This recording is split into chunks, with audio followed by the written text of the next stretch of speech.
Hey guys, it's Bina, and in today's video, I'm gonna go over the basic progression guide for Dwarven Realms Season 3.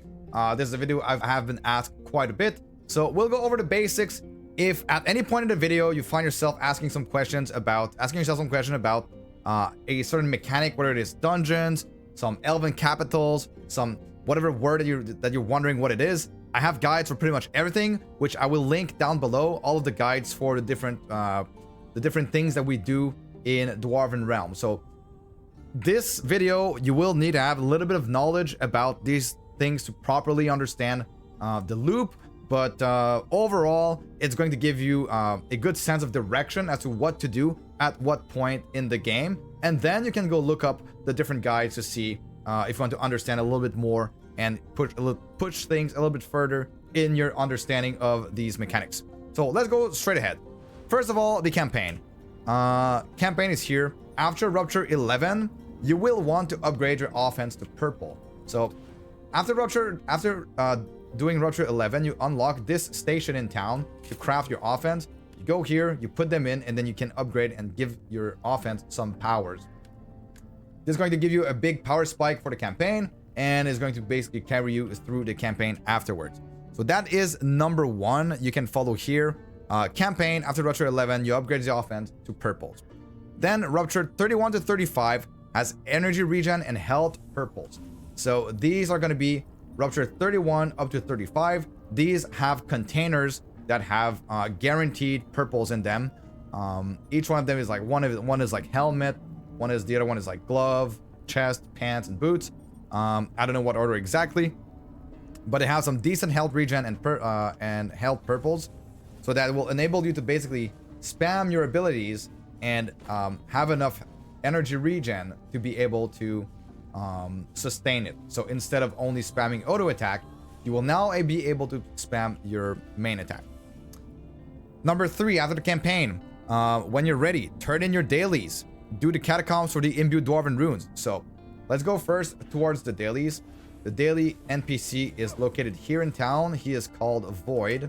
And you turn in, there's different things that you have to do, which are very easy. Turn in some books, kill some enemies, open containers. These dailies basically do themselves as as you play the game, so you don't have to do anything special. You will just complete them just by playing the game, and once they are done, you come here, you turn them in, and they are going to give you decent rewards, some of which are catacombs keys, gravediggers keys, and amongst other things, an Elysia key, for example. So you go here then, after the campaign, when you're ready, you turn your rewards. You do the ancient catacombs. Do the ancient catacombs to get some extra high level gear. It will also give you imbued Dwarven runes.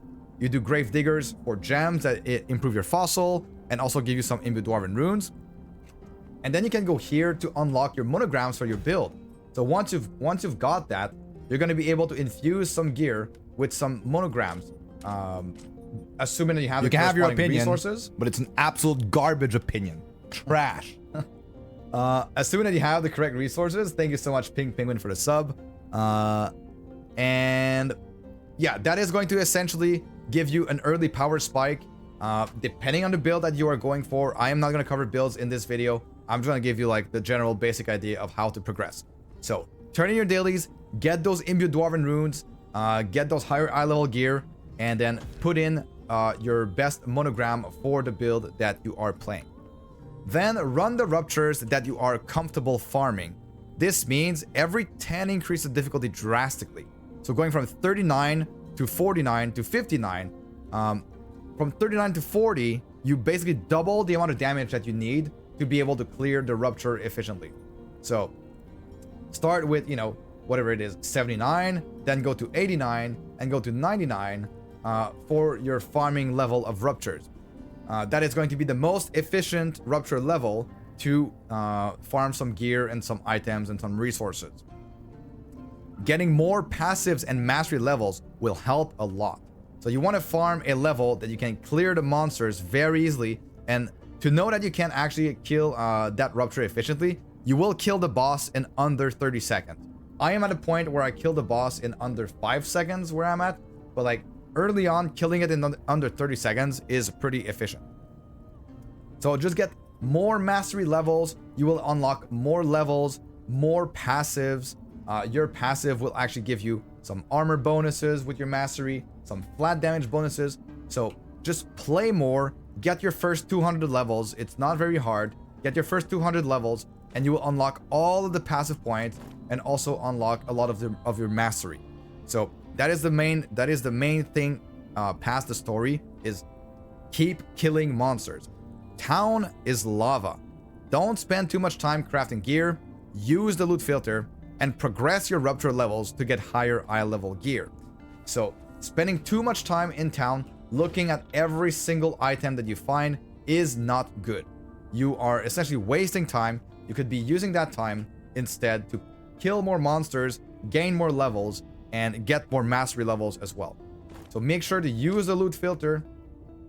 Use the loot filter for the stats that you are looking for. Early on, flat damage is going to be huge. Flat damage and elemental damage, assuming that you are using an offhand, is going to be massive.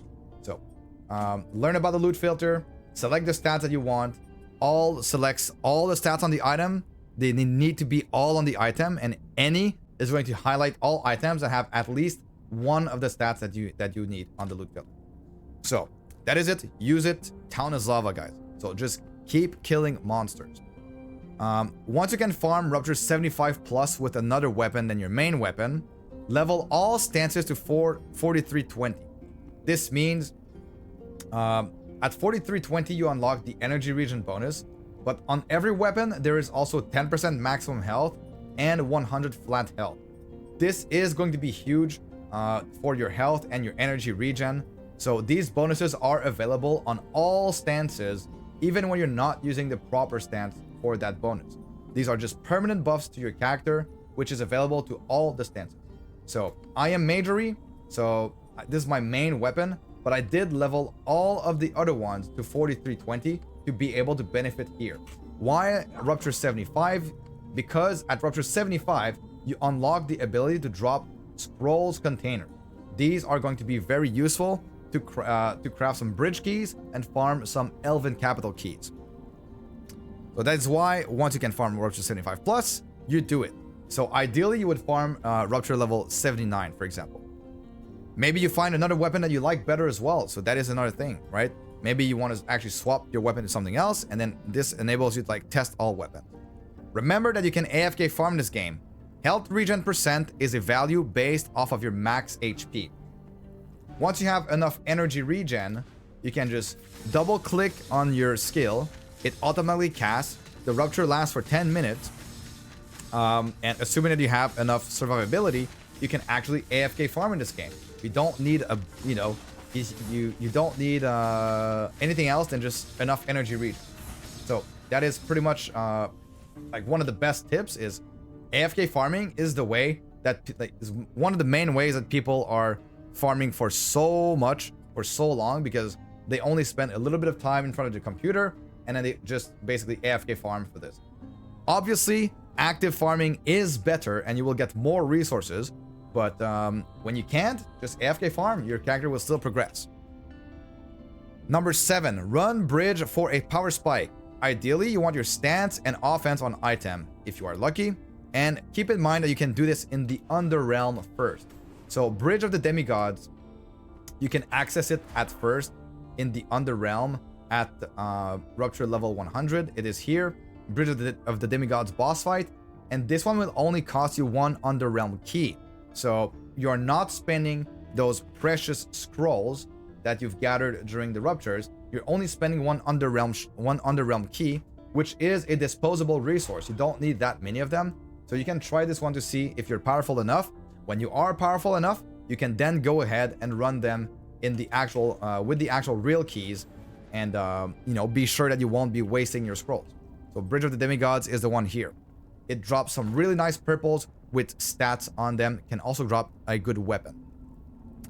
Number 8, Archeon for purples with your stats. So my character has actually still Archeon gear, and that is going to be the one that you actually slam other gear into as well with after you've killed Zul. So we'll go over this afterwards, but these are the type of items that you can find in Archeon. This is the one that I slammed with my Zul stuff, so we'll go over this a little bit later. But after farming this, Archeon can also drop you some double monograms. So you see here I have a piece of gear which has 2 monograms on it. So it can be, it's a gamble, but it can be a crazy power spike. But it's going to be a power spike anyways because of your percentage stat gear. After doing Archeon, you will respec your cards. So go to the respec station, which is located here. This little respec station. Unlearn cards, and then spec into the cards that have percent wisdom on them. Percent wisdom and flat wisdom. So this one is the station for the cards. Percent wisdom and flat wisdom are going to be your best friends for cards here. You want all of them. You want all the wisdom cards, even the attack speed one. So this is going to be able to scale your wisdom way higher. So your main stat, whether you're using wisdom or something else, right? And that is going to give you a lot of bonuses, since a lot of monograms scale off of wisdom, but also your second to last node here will give you 1 armor, health, major damage, and crit damage for every 5 wisdom that you have. So that is it for number 8. After Archeon, you respect your cards to wisdom. Then number 10, you farm Elven capital keys. You farm those keys with Elven fragments and with bridge scrolls. So once you get about 100 keys, you will want to run the Elven capital. To run the Elven capital, you do the Elven capital loop, basically.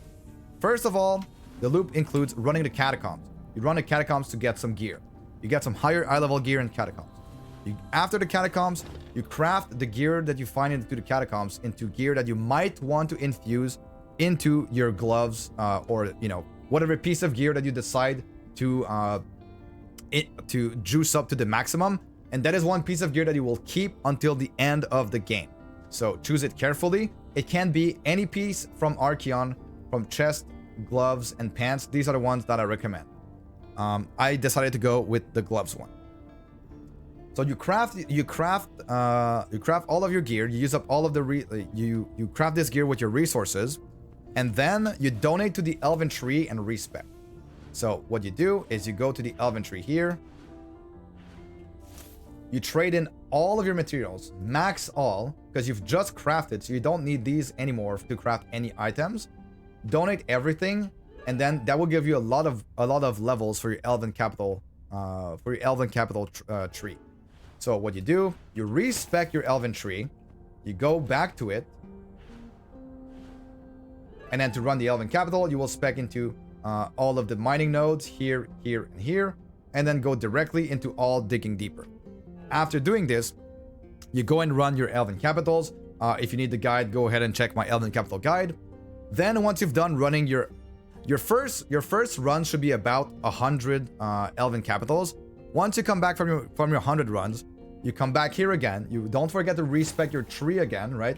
You respec your tree, and then you spec into your regular tree, which might include some damage nodes here. So what I do is I grab all of the nodes except these and these, and then I go into the damage nodes here. Once you've done this, you craft all of your gems. So you go to all of your crafting stations. You craft everything that you got from your Elven capital runs. You craft everything, and then you do your grave diggers. That's my gameplay loop. You don't necessarily have to do it, but like an ideal gameplay loop would probably go grave diggers, and then you will do all of your Elysias that you have available. Remember to try and do them only when you can. For example, Elysia, if it takes you more than like a few seconds to kill her, just stop. Just wait till you have more damage. After this, you go ahead and you do your Zols. Zols you're gonna have a lot of because of the relic of the first forger that you will have found, which are, where are they? Here. That is what you find in the Elven capital. You craft your key of the world of Lost Forger. Wait, no, these are the Zol keys. Anyways, you craft your Zol keys at the crafting station. You go kill your Zols. Zol is going to give you some other resources to go craft into your other item. So it's going to give you Forger's Dust, which you run in the catacombs. So go look up my Zol guide. Go look up the Hellforge guide, the Catacombs guide. That's going to give you all the information that you need. But At this point, you are very deep into the game, and you should know most of these things. But if you want to go a little bit more in depth, go look up my guide. You do your Zols, you get your Forager's Dust, you go slam your gear into the catacombs. So you slam everything into that piece of gear, and then you push ruptures as high as possible. You push your highest rupture that you can, try to go higher on the leaderboards, and then you go back to farming. Back to farming keys, back to doing, after farming many, like over 100 keys for the Elven capitals, you go again and run the catacombs and etc. You just do the gameplay loop back all over again. So this gameplay loop. After doing all of this, at some point you'll be ready to kill Scorch. Scorch, again, go into the Underrealm and try it first there. If you need a guide for Scorch, I have one as well on the channel. But go ahead, go... Where is he? Here. Rupture 180. You can try and kill Scorch for the first time. Good luck. He drops some crazy weapons. And then afterwards, after Rupture 200, you are able to drop keys that go directly to Scorch. And then after Rupture 250, you are able to craft some keys with Underrealm keys. So that pretty much is the progression guide that I have for you guys. I hope that helps you a little bit with your progression in Dwarven Realms. And I'll see you guys all in the next one.